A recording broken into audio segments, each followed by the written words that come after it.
おはようございます。日本語礼拝部にお越しくださった皆さんを祝福します。イエス様に感謝を持って共に主を賛美しましょう。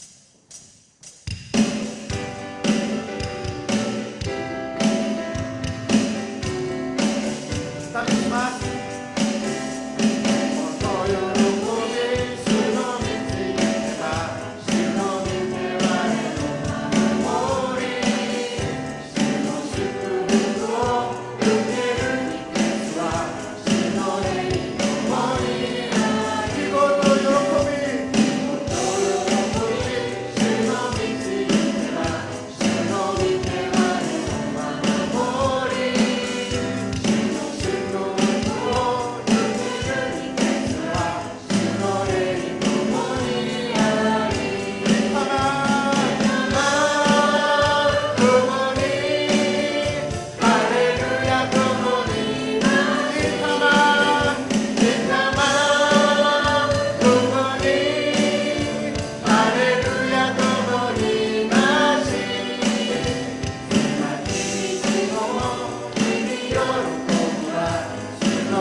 Show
来られる日まで主の来られる日まで立ち上がり進みゆく主の栄光あふれる日立ち上がり賛美せよ愛する我が主救いの神栄光我が主おらる主イエスを主が来られる日まで主が来られる日までこの道を歩む険しい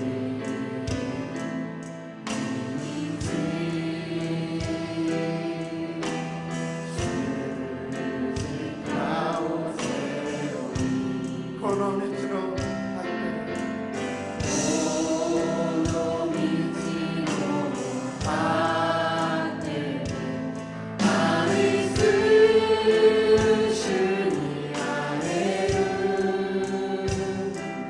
栄光の我が主我を迎える主の来られる日まで主の来られる日まで立ち上がり進みゆく主の栄光あふれる日立ち上がり賛美せよ愛する我が主救いの栄光の栄光の我が主おらる主イエス主の来られる日まで主の来られる日まで立ち上がり進みゆく主の栄光あふれる日立ち上がり賛美せよ愛する我が主救いの神栄光の我が主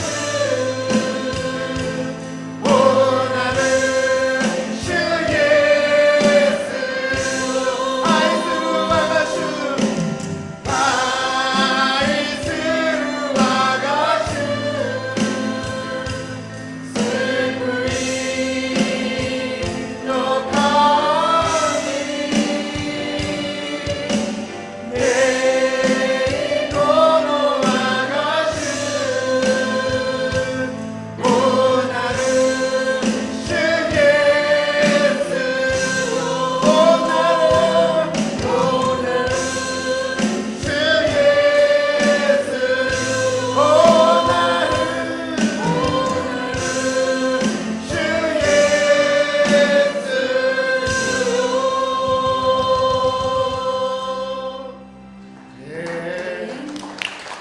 皆さんお立ちになって賛美します。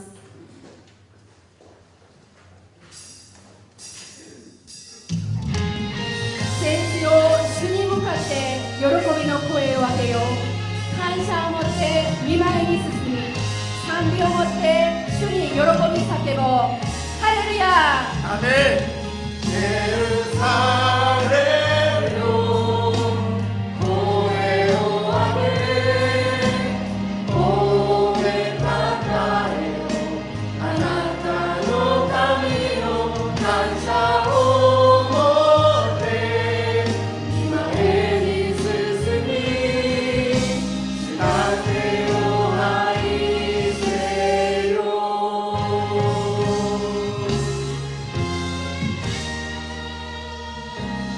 주와 고이금오네 대응모이 스노타메니 아메오소나에 주와 고이크모네 주와 고이금오네 대응모이 스노타메니 아메오소나에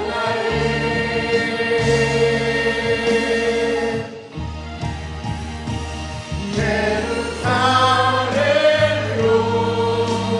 고해오하네 고백하다요 아나타노 가미요 감사오 모데 이마에니 스스미 스타테오 하이세요. 감사오 못해 감사오 모데 이마에니 스스미 스타테오 하이세요.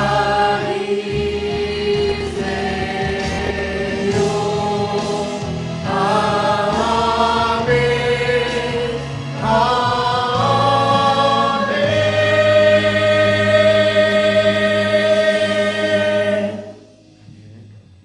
使徒信条をもって私たちの信仰告白をします。使徒信条。我は天地の作り主、全能の父なる神を信ず。我はその一人子、我らの主イエス・キリストを信ず。主は聖霊によりて宿り、乙女マリアより生まれ、ポンテオ・ピラトのもとに苦しみを受け、十字架につけられ、死にて葬られ、よみに下り、3日目に死人のうちよりよみがえり、天に昇り、全能の父なる神の右に座したまえり、賢いより来たりて、生ける者と死にたる者とを裁きたまわん。我は聖霊を信ず、聖なる行動の教会、聖徒の交わり、罪の許し、体のよみがえり、とこしえの命を信ず。アーメン。お座りください。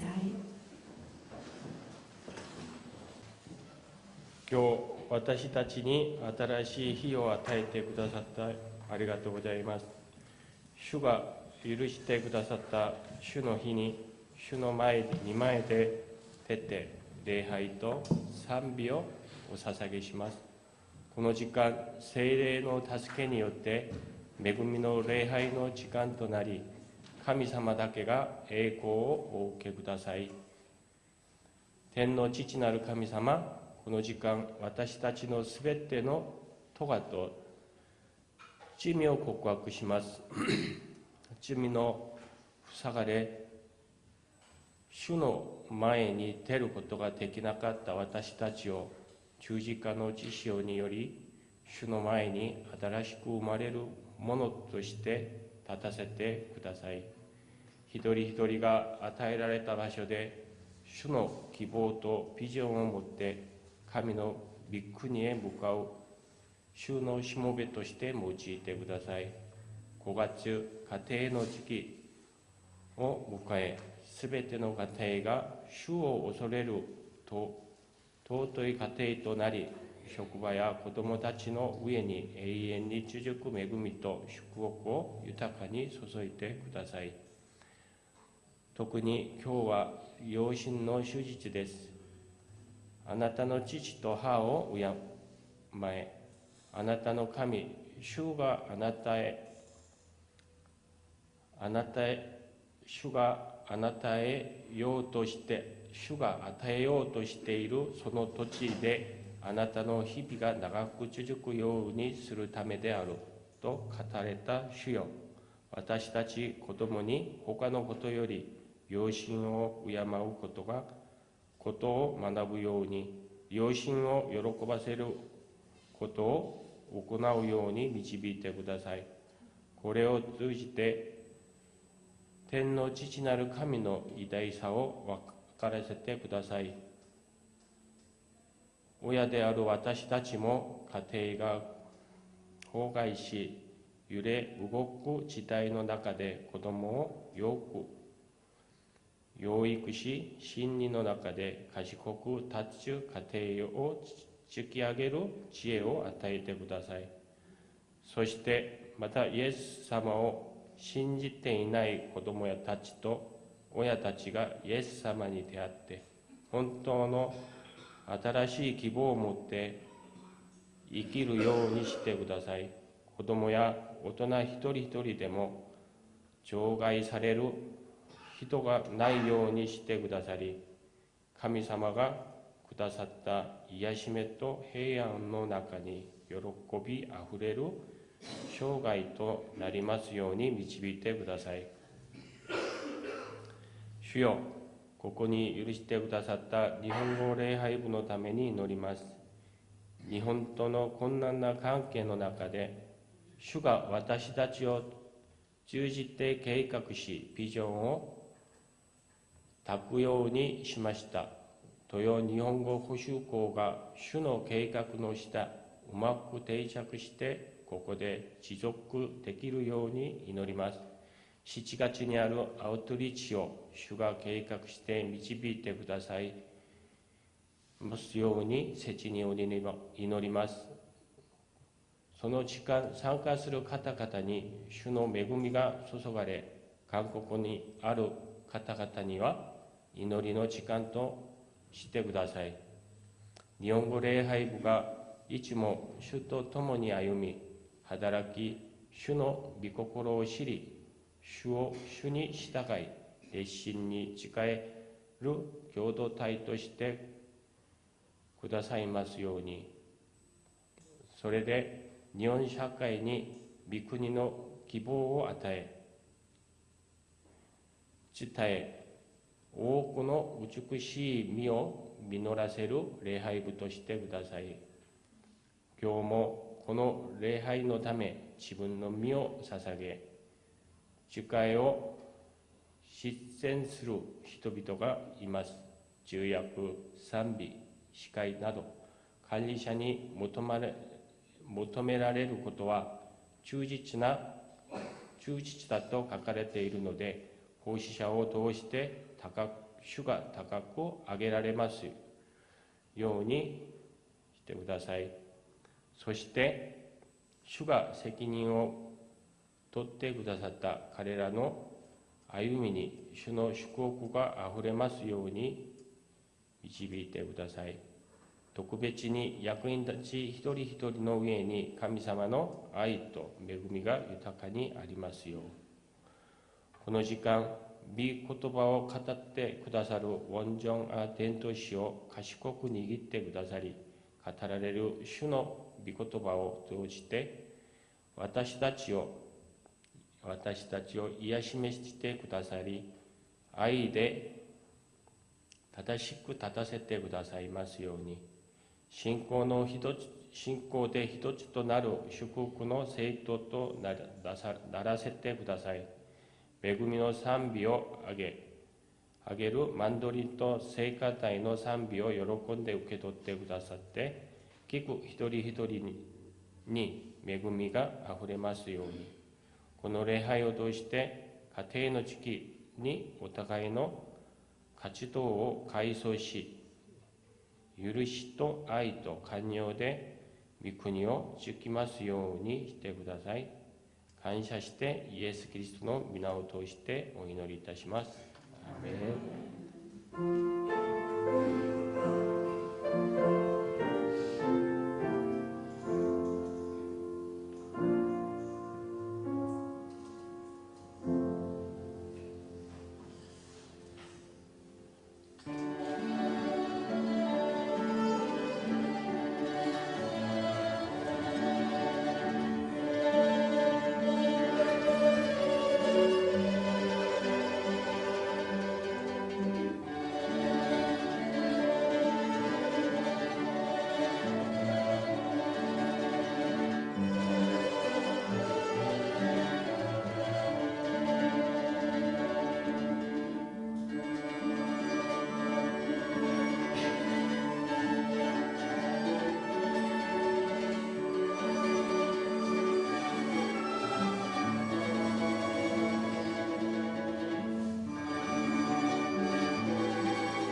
愛する天の父なる神様、今朝私たちを礼拝に導いてくださってありがとうございます。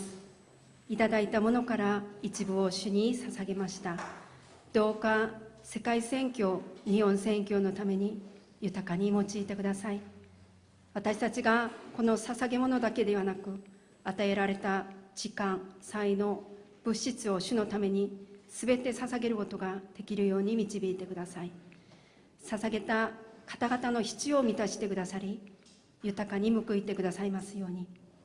経済的に困難な状況にある兄弟姉妹を顧みてください。主に全てを委ねて、愛する主イエスの皆によってお祈りします。アーメン。日本語礼拝部にお越しくださった皆さんを主の皆で祝福いたします。今日も神様が新しい日を私たちに与えてくださいましたので、それを感謝しながら周りの方々と挨拶してみましょうか。先週教えてもらいましたよね。당신은 하나님의 자녀입니다. あなたは神の子供です。じゃあ横の方を見ながら、もう一度挨拶してみましょうか。あなたは、神様の子供です。そうですね、私たちは神様の子供です。本当に一番大事な私たちのアイデンティティです。だから永遠に変わらない事実ですよね。これを絶対忘れないようにお願いいたします。報告いたします。1番、5月テーマは寛容の実を結ぶことです。先週の説教で愛は寛容で始まり寛容で終わるという内容がありました。ですので、まず周りの人たちに寛容始まることで愛を実践していましょうか。2番です。本日は両親の日の終日礼拝です。私たちを育ってくださった肉親の両親に、それからまたその両親を与えてくださった父なる神様に感謝しましょう。3番、本日は宣教主日です。宣教師への尊い献金を心より感謝いたします。4番です。本日の説教は원정아宣教師さんがしてくださいます。説教を通して皆様は神様が自分に何を語りかけておられるのか聞き取っていただければと思います。5番、感謝献金です。匿名の1名の様がしてくださいました。尊い献金をお捧げくださりありがとうございました。6番です。本日の感触はお母様のパク・キョンス監視さんの追悼10周年記念してイ・ヒョちゃん七さんが用意してくださいました。ありがとうございました。それから手法にはないんですけれども、入り口の方に出席を今チェックしておりますので、もしチェックしていない方がいらっしゃればチェックをお願いします。뒤에 출석을 체크를 하고 있습니다. 그래서 오셨는데 혹시 체크를 안 하신 분이 계시면 꼭 체크를 부탁드리겠습니다. それから手法にはまたないんですけれども、5月15日、韓国は教師の日を決めて記念をしております。で、明日5月15日となりますので、あらかじめ今日感謝したいと思います。で、4人の様を今用意しましたけれども、チェ・ジョンヨン목사 님、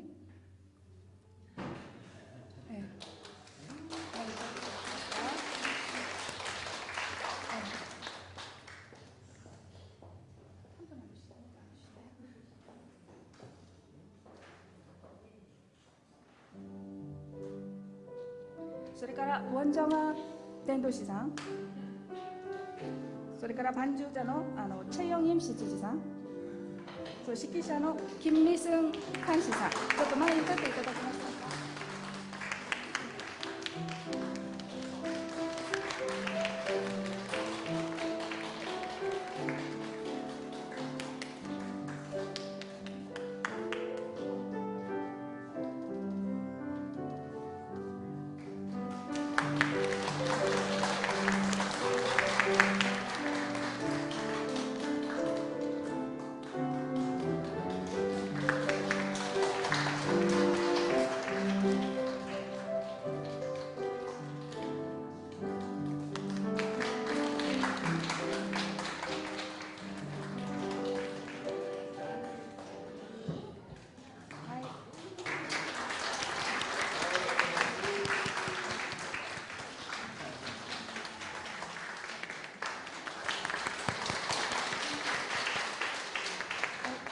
おめでとうございます。それからありがとうございます。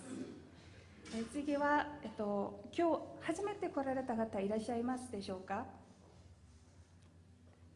でしたら、お久しぶりにいらっしゃった方いらっしゃいますでしょうか。もういらっしゃいませんか。じゃあでしたら、周りの人を祝福しましょう。祝福の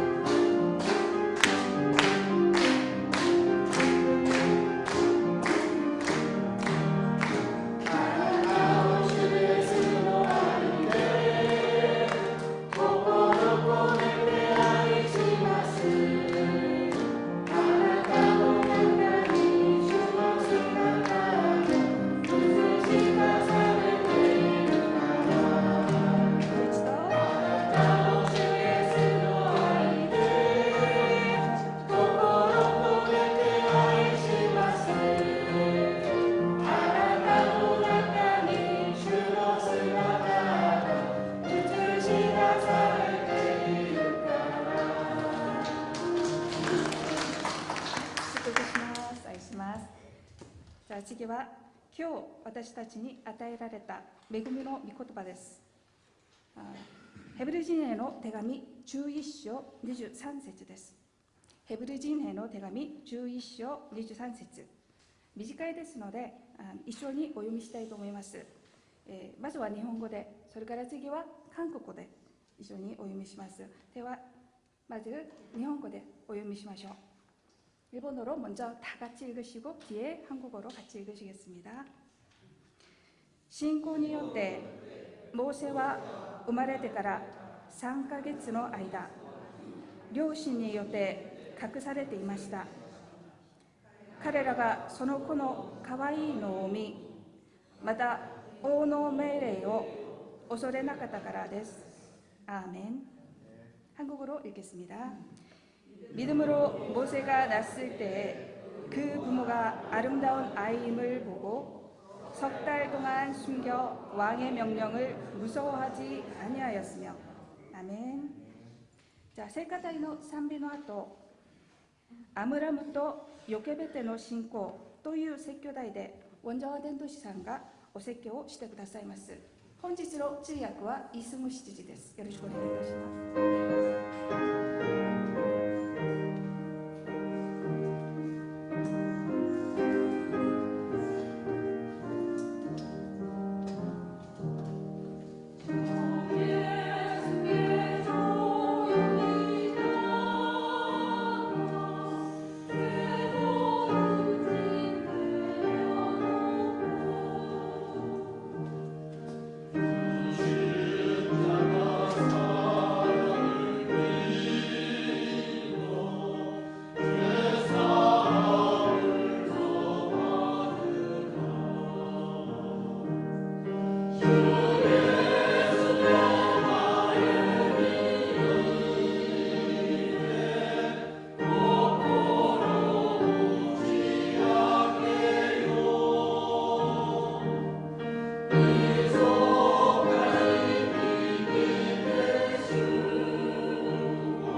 감사합니다.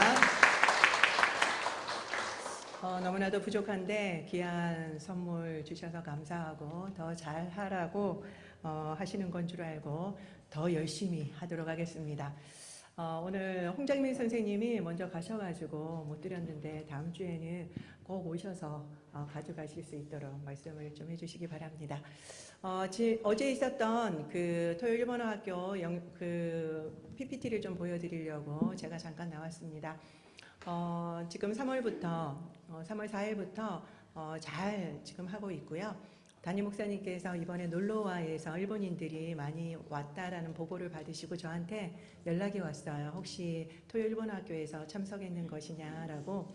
그래서 그렇다라고 말씀을 드렸더니 어제 김성모 원로 목사님 공로상 시상식에 참여하러 오시니까 그때 잠시 들으겠다라고 말씀을 하셨습니다. 그래서 30분에 오셔서 수업도 좀 참관하시고 그리고 또 간단하게 인사를 하셨으면 좋겠다라고 말씀을 드렸는데 정말 정확하게 시간을 맞춰서 내려오셔서 수업도 보시고 그리고 목사님이 또 그 뉴욕에서 한국어를 배웠던 그 경험을 나눠 주셨어요. 그래서 그런 한국어 학당, 한국어 교실이 없었더라면 이처럼 한국어를 구사할 수 없었을 것이다. 그래서 여러분들도 일본어를 열심히 공부하기 원한다라고 말씀을 하셨는데 그 이야기가 너무나도 동질감과 친밀감을 주었다라고 합니다. 그래서 오사라상이 나중에 카톡이 왔는데 너무 감동을 받았노라고 다들 이야기한다고 말씀을 해주셨고요. 그리고 또 담임 목사님과 또 우리 일본어 예배 성도님들이 너무 아이들에게 친근하게 해줘서 어머니들이 볼 때마다 너무나도 흐뭇해하고 계시다라고 이야기를 전해주셨습니다. 아무튼 수고해 주시는 분들 너무 감사하고요. 또 우리가 그냥 원로 목사님 지나가시다가 한번 들려주셔도 좋겠다라고 소망만 품었었거든요. 그래서 그냥 바로 엘리베이터로 올라가시겠지라고 했는데 어제 오셔가지고 담임 목사님 계실 때 원로 목사님과 사모님 따님이 같이 오셔가지고 또 저희가 보고를 드렸습니다. 그래서 시간이 너무 촉박해서 오시지는 못했지만 보고를 받으시면서 너무 기뻐하셨어요. 아무튼 하나님께서 우리의 작은 소망까지도 다 귀 기울여 들으신다라는 것을 어제 알 수 있었었고요. 그리고 장로님도 또 교구 야유회가 있었는데 일부러 또 같이 인사를 드리고 그리고 개인 차량으로 이동을 하셨어요. 그래서 너무 풍성한 시간이 됐습니다. 그동안 수고해 주시고 마음 써주시는 분들 너무 감사하고 어제 한 분이 또 우리 손일성 안수 집사님이 안수회에서 또 어머니들 간식을 사오셨어요. 그래서 남은 걸 우리 아이에게 주시는데 영상 너무 잘 보고 있다라고 인사를 하시는 거예요.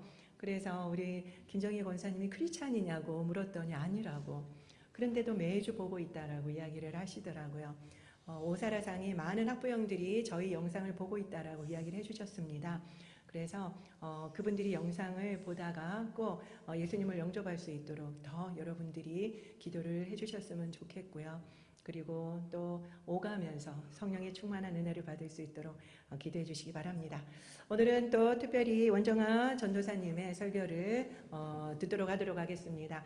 큰 박수로 환영해 주시기 바랍니다.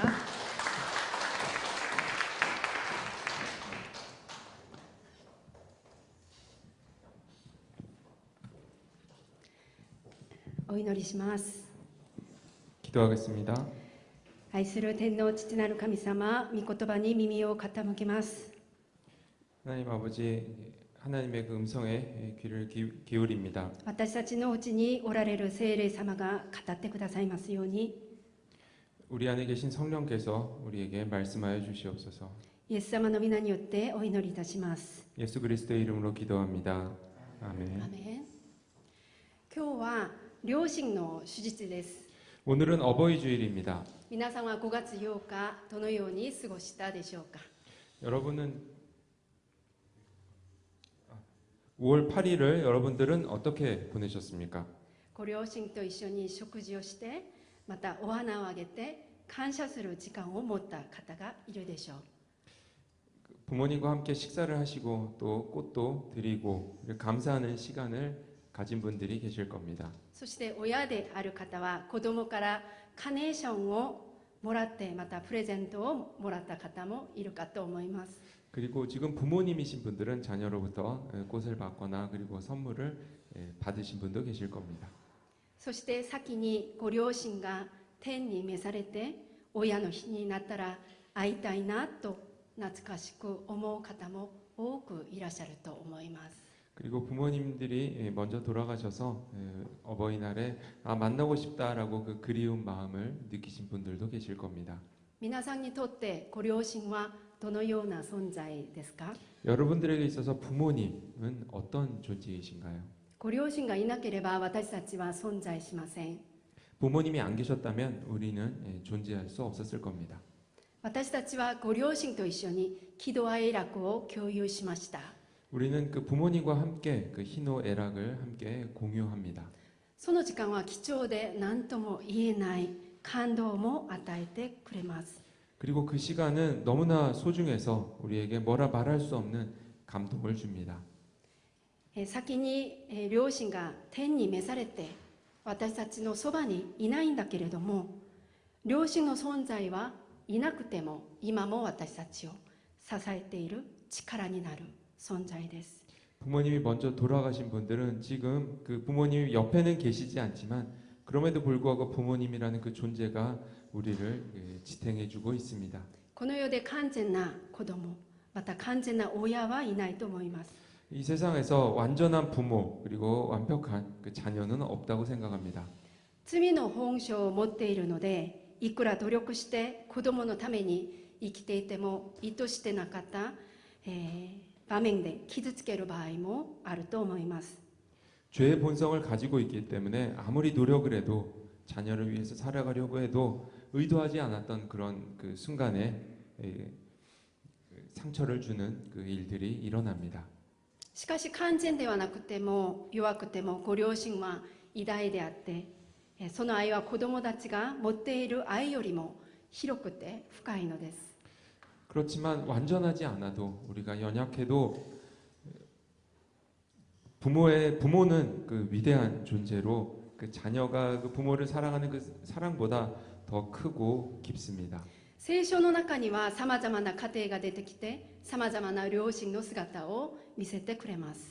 성경에는 많은 그 가족의 이야기가 나오고 많은 그 부모의 모습을 우리에게 알려주고 있습니다. その中で今日はヘブル人への手紙11章23節から学びたいと思います。 그 중에서 오늘은 히브리서 11장 23절 말씀에서 배워보도록 하겠습니다. この箇所には出中エジプトを導いた偉大な指導者モーセの両親が登場します。 여기에는 출애굽을 이끌어낸 위대한 지도자 모세의 부모님이 이야기가 나옵니다. 両親はレビ人で父はアムラムでそして母はヨケベデです。 부모님은 그 레위인으로 아버지는 아므람, 어머니는 요게벳입니다. アムラムとヨケベデはアロン、ミリアム、モーセの両親です。 아므람하고 요게벳에게는 세 자녀가 있었는데 아론과 미리암 그리고 모세입니다. この3人はイスラエル人がエジプトから出て荒野に行った時に民たちを導いた、指導者の役割を素晴らしく果たしました。 이 세 명은 이스라엘 백성이 그 광야로 나와서 있을 때 그들을 잘 인도해낸 그 위대한 그 지도자의 역할을 수행했습니다. モーセがイスラエル人をエジプトから導くことができた背後にはモーセの両親がいました。 모세가 이스라엘 백성을 그 이집트에서 그 애굽에서 인도해낸 그 배경에는 이 모세의 부모님이 있습니다. 23節を見ると、信仰によってモーセは生まれてから3ヶ月の間、両親によって隠されていました。彼らはその子の可愛いのを見、また王の命令を恐れなかったからです。 오늘 본문 말씀입니다. 믿음으로 모세가 났을 때 그 부모가 아름다운 아이임을 보고 석 달 동안 숨겨 왕의 명령을 무서워하지 아니하였으며 この箇所は出中エジプト記2章で詳しく書かれています。 이 오늘 성경 본문은 그 출애굽기 2장에 더 자세히 나와 있습니다.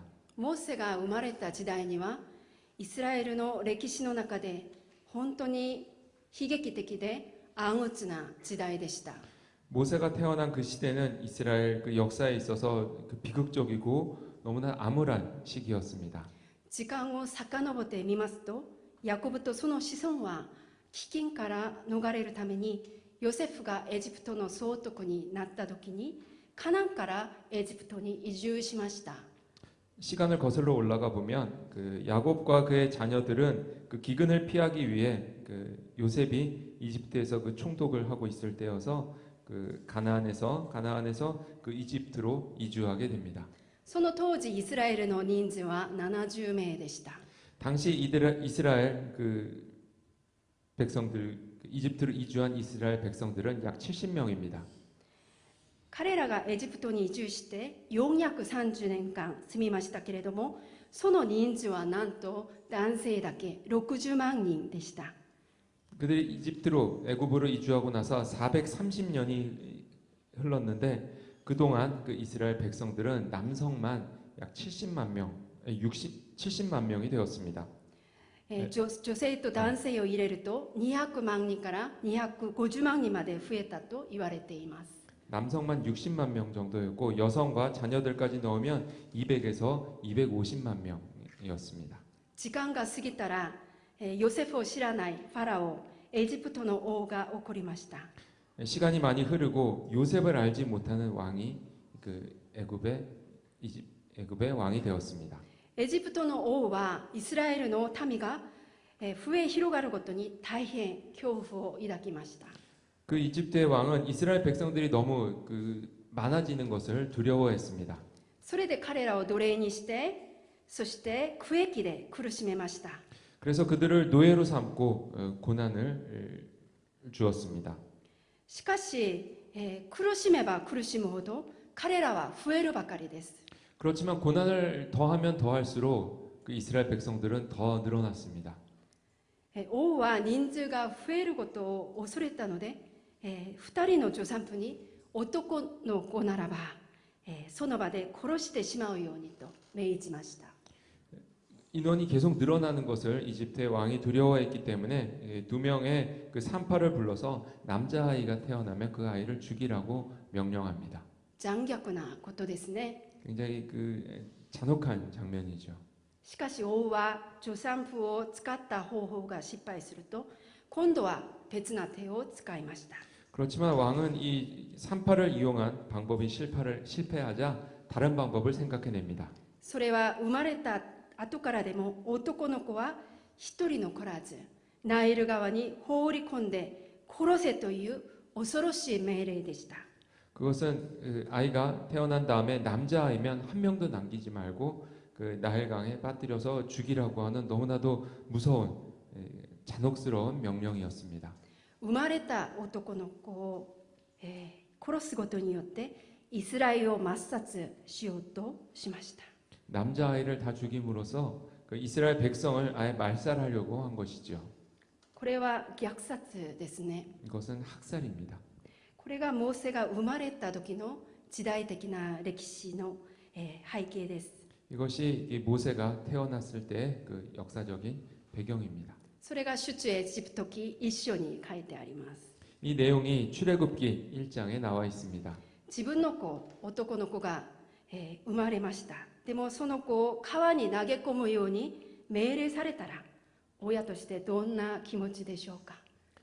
남자아이가 태어났는데 그 아이를 그 강에 빠뜨려 버리라고 하는 그런 명령을 받으면 부모의 마음은 심정은 어떨까요? それを言われたら言葉で表せない深い悲しみと苦しみに陥ったでしょう。 그런 말을 듣게 되면 말로는 다 표현할 수 없는 깊은 슬픔과 그 고통에 빠지게 되겠지요. 生まれたばかりの可愛い子が川にそのまま投げ込まれること、それは悲劇ですね。 태어난 너무나 귀여운 이 아이를 강에 빠뜨려 버리는 것, 이것은 너무나도 큰 비극이지요.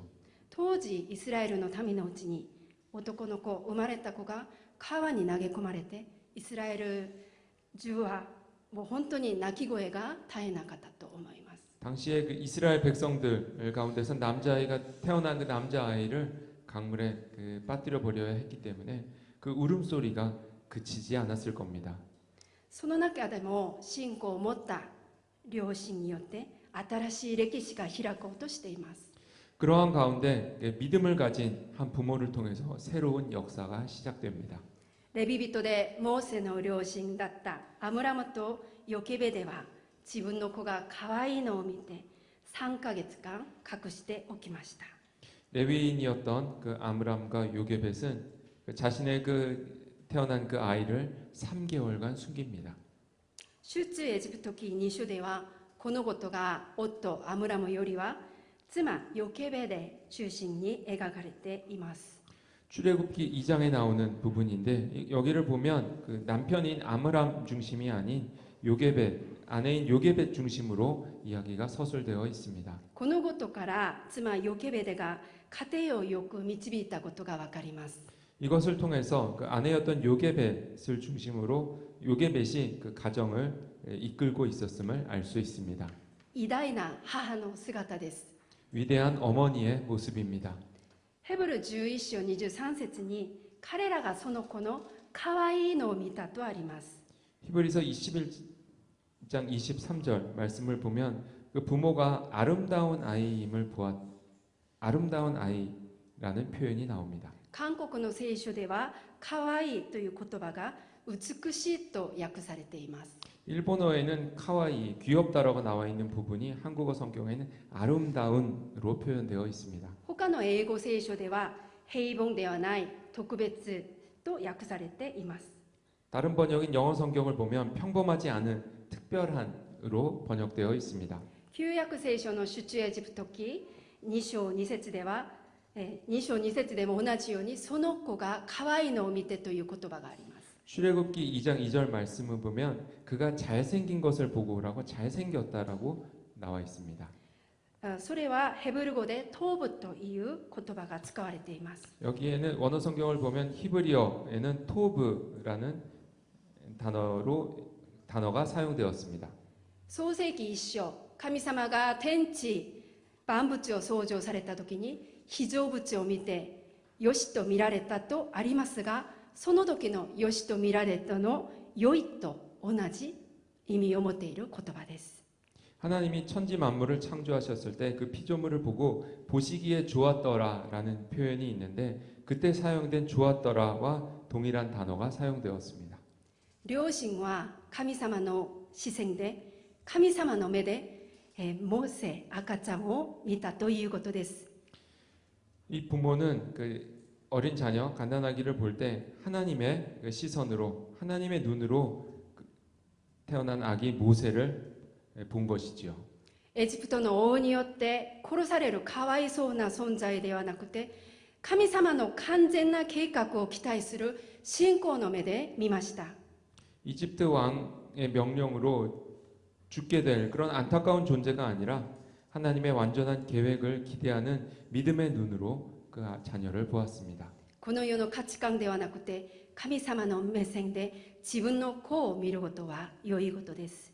이 세상의 가치관이 아니라 하나님의 시선으로 자신의 자녀를 보는 그것은 정말 좋은 일입니다. 信仰によって教会の兄弟姉妹を導くことは神様が良いとされることです。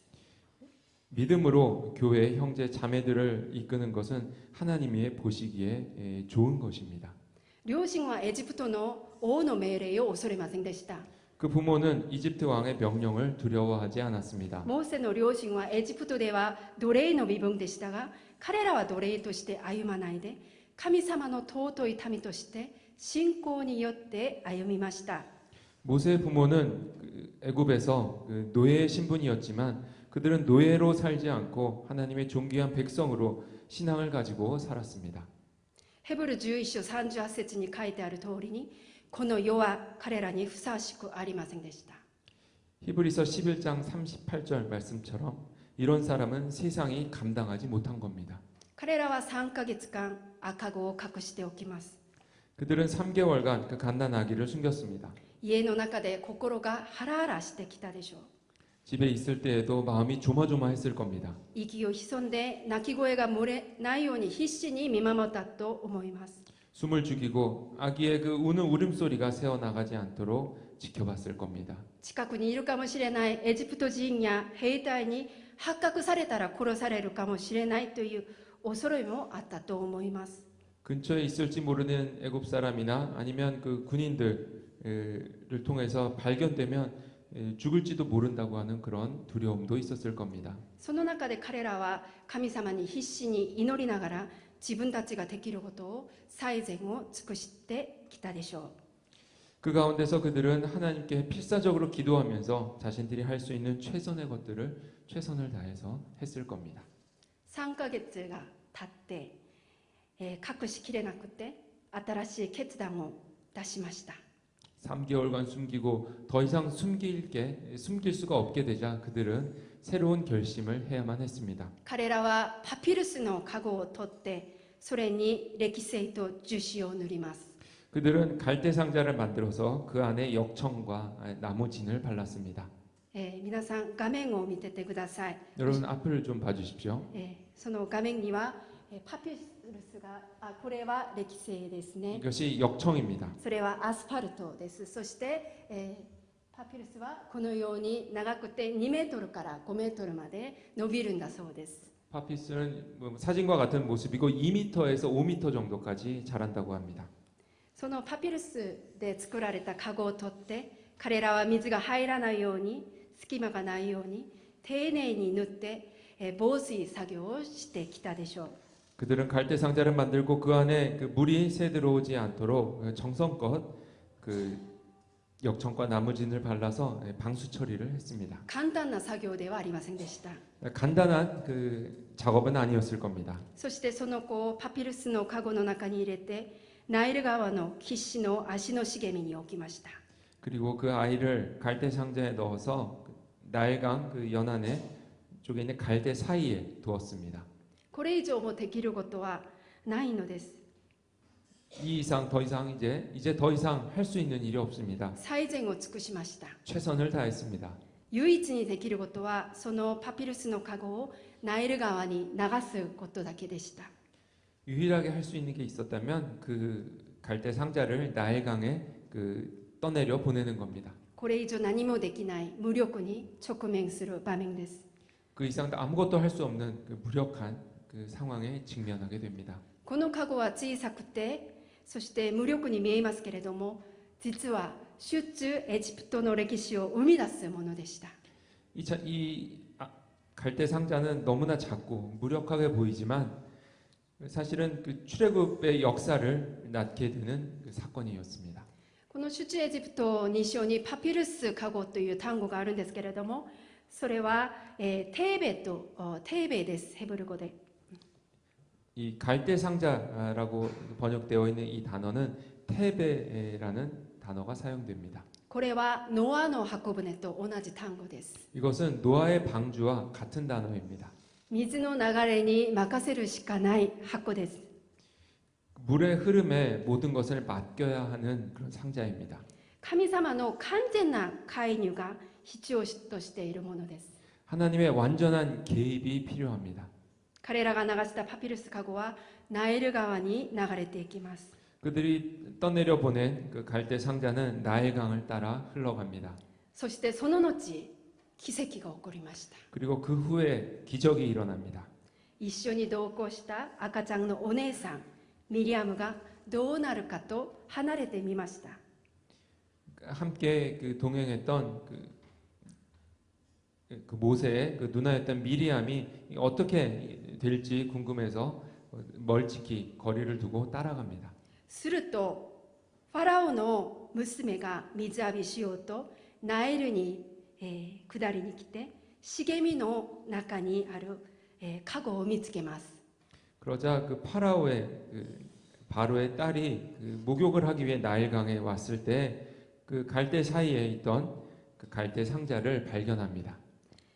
そばでずっとその様子を見ていた赤ちゃんのお姉さんミリアムが大胆にエジプトの王ファラオの娘に言って言います。 그 옆에서 그것을 보고 있던 그 아까짱 갓난 아기의 누나인 그 미리암이 담대하게 이집트의 왕 파라오의 그 딸에게 가서 이렇게 이야기합니다. 私が言ってあなた様にヘブル人の中から乳母を一人呼んでまいりましょうか。あなた様に代わってその子に乳を飲ませるために。 내가 가서 당신을 위하여 히브리 여인 중에서 유모를 불러다가 이 아기에게 젖을 먹이게 하리이까. ファラオの娘は行ってくるように言ったので、赤ちゃんのお姉さんは自分の母を呼んで、ヨケベでは乳母として乳を飲ませることができました。 바로의 딸이 그에게 갔다 오라고 얘기를 해서 그 미리암은 가서 자기 어머니를 불러오고 그 요게벳이 그 유모로서 그 젖을 먹이게 됩니다. その期間は3年だと言われています。 그 기간이 3년이었다라고 기록되어 있습니다. 神様がその中で働いてくださって救ってくださったのです。 하나님께서 그 가운데 개입하셔서 살려주신 것입니다. モーセの両親が3ヶ月間赤ちゃんを隠すことも、またパピルスの加護を神様の手に委ねて流していたことも信仰によってでした。 모세의 부모가 그 아이를 3개월간 숨긴 것도, 그리고 갈대 상자를 만들어서 거기에 아이를 담아 흘려보낸 것도 믿음을 가지고 한 행동입니다. 信仰を持った素晴らしい両親の姿ではないでしょうか。 믿음을 가진 그 정말 훌륭하신 그 부모의 모습이 아닐까요? 神様の計画は神様の視線を持った信仰を行う人によって動かされます。 하나님의 계획은 하나님의 시선을 가지고 행동하는 사람을 통해서 이루어집니다. モーセの両親はその時代に弱く見えて何も力もない存在でしたけれども、神様の救いの歴史に貢献し用いられる存在でした。 모세의 부모는 당시에 너무나 약하고 아무것도 할 수 없는 것처럼 보였지만 그 두 사람을 통해서 하나님의 새로운 역사가 시작되었습니다. 素晴らしいことです。 정말 놀라운 일입니다. この世はそう見えない時もあるんですけれども、実は神様を信じ愛し信仰を持って生きる人々によってこの世は動かされます。 이 세상은 그렇게 보이지는 않을지 모르지만 사실은 하나님을 믿고 하나님을 사랑하고 믿음을 가지고 살아가는 사람들을 통해서 변화됩니다. モーセの両親の信仰は称賛されるべきことでした。 모세의 그 부모님의 그 믿음은 칭송을 받기에 마땅합니다.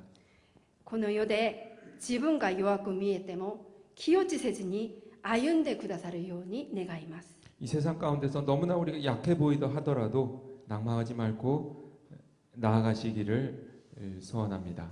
信仰を持って神様の目でこの世を歩む人々によって神様の計画がなされることを信じましょう。 믿음을 가지고 하나님의 눈으로 이 세상을 바라보고 나아가는 사람들을 통해서 하나님의 계획이 이루어짐을 기억하시기 바랍니다. 両親の手術です。 오늘은 그 어버이 주일입니다. 信仰によって歩む、両親に神様の祝福がありますように祈ります。 믿음을 가지고 나아가는 그 부모님들에게 하나님의 축복이 임하기를 기도합니다. 教会のお父さんお母さんの皆さんに感謝しています。 교회에 계시는 아버지 어머니들에게 감사의 말씀을 드립니다. 私にヨケベでの人生を黙想するように導いた歌があります。 제가 요게벳의 그 삶을 묵상할 수 있게 그 인도해 준 찬양이 있습니다. 皆さんもご存知のようにヨケベでの歌です。 여러분도 잘 아시고 계신 것처럼 요게벳의 노래입니다. そのヨケベでの歌の映像が流れますので、その映像を見ながらもう一度黙想し祈りの時を持ちたいと思います。 그 영상을 보여드릴 테니 영상을 보시면서 그 여러분의 그 믿음을 다시 한번 돌아보시기 바랍니다.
神様の手にあなたの人生すべて捧げる導かれる神様の手に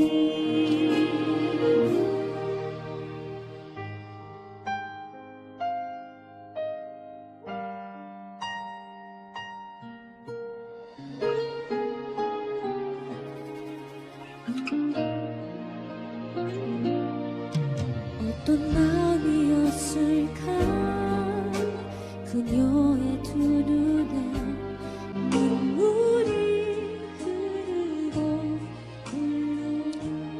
함께 기도하겠습니다. 전적 없이 강물에 이 찬양처럼 하나님이 우리의 진정한 참 부모이시죠. 우리의 참 부모이시자 또한 우리 자녀들에게도 참 부모는 바로 하나님이십니다.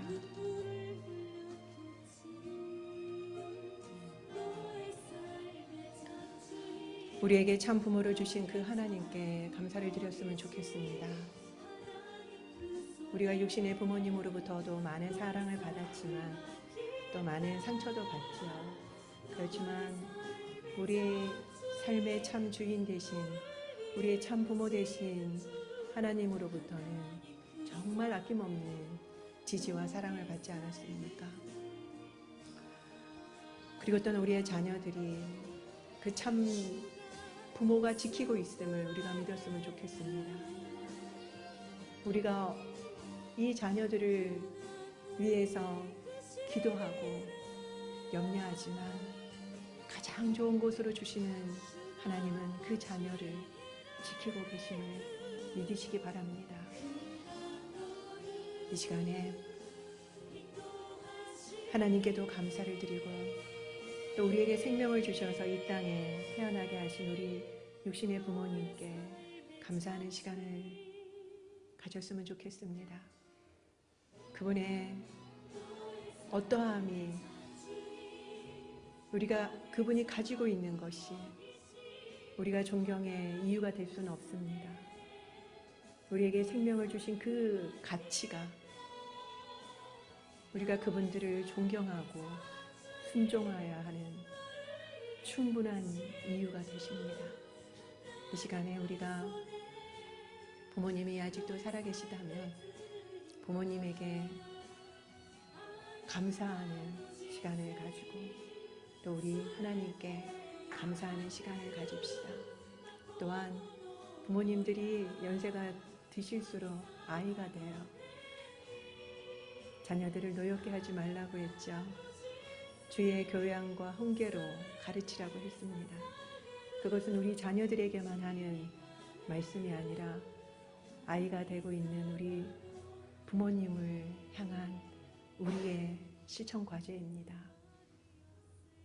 우리가 부모님을 바라볼 때 나를 사랑으로 보듬어 주셨던 그 부모님, 이제는 우리가 그 부모님에게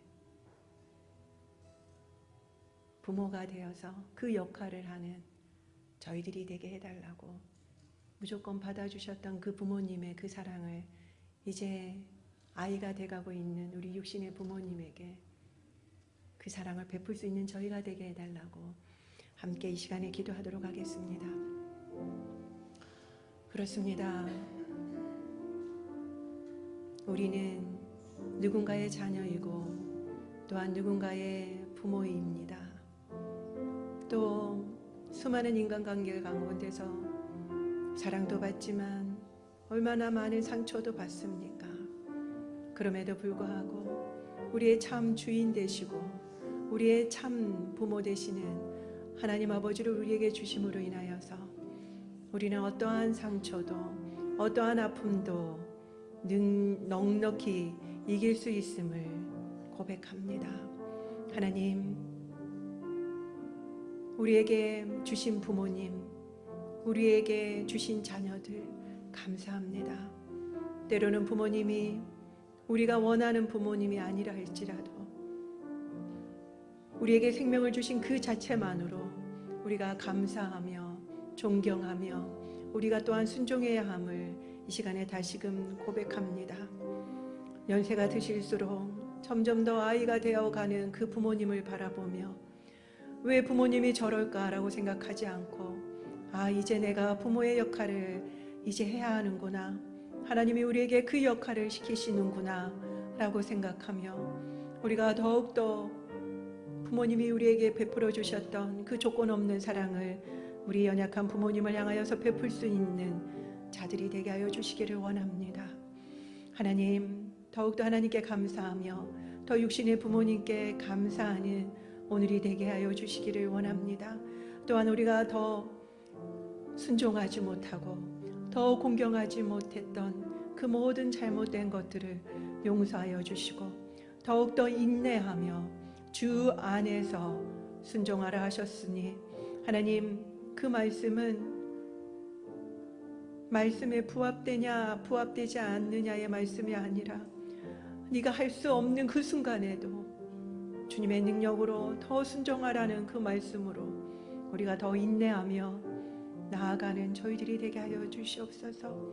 하나님, 오늘도 우리에게 참 부모 되어 주시고 또한 어버이 주신 주님께 모든 감사와 영광을 올려드립니다.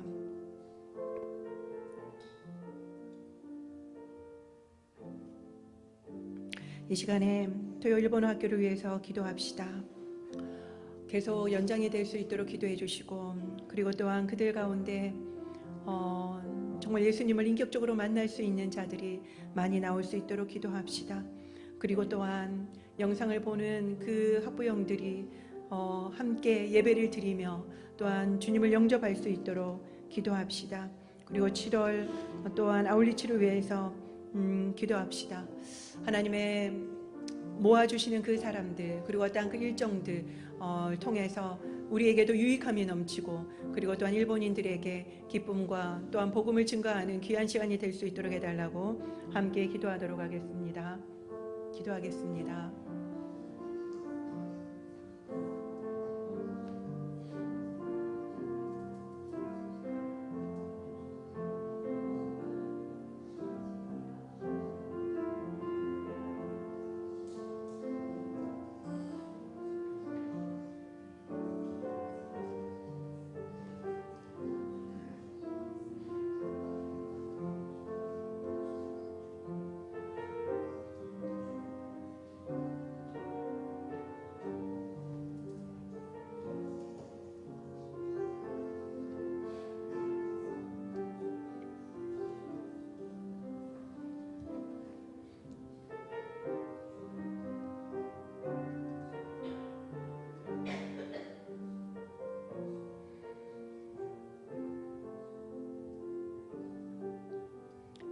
神様、ここにいる一人一人の祈りをどうぞ聞き入れ、祝福してください。主イエスキリストの皆によってお祈りいたします。アーメン。では皆さんお立ちいただきまして、共に賛美いたしましょう。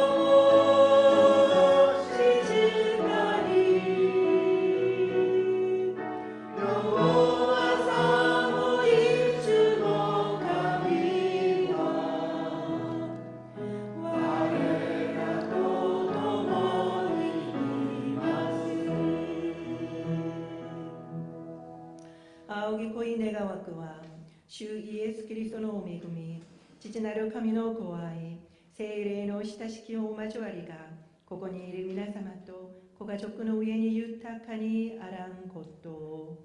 アーメン。